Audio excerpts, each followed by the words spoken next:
শ্ৰুতি হাছান অনন্য পাণ্ডেতকৈ 14 বছৰ ডাঙৰ কিন্তু এই ভিডিঅ'ত শ্ৰুতিৰ স্কিন বহুত ফ্ৰেছ আৰু ইয়ংগাৰ লাগিছে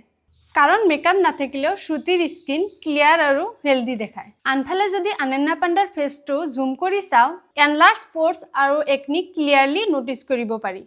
শ্ৰুতিৰো আগতে পিম্পলস আৰু এনলাৰ্জ স্পটসৰ প্ৰবলেম আছিল কিন্তু লাহে লাহে তাই নিজৰ স্কিন ইমপ্ৰুভ কৰিব পাৰিছে তেন্তে কোৱেশ্চন হৈছে তেওঁলোকে কি বেলেগ কৰিলে মই বহু ৰিসাৰ্চ পেপাৰ আৰু ডাৰ্মাটলজিষ্টৰ ৰিভিউ চাই এটা কমন কথা নোটিস কৰিছো সেলিব্ৰিটি ডাৰ্মাটলজিষ্টে ৰিকমেন্ড কৰা ফেস ওয়াশবোৰৰ মাজত কেইটামান কমন ফিচাৰ্স থাকে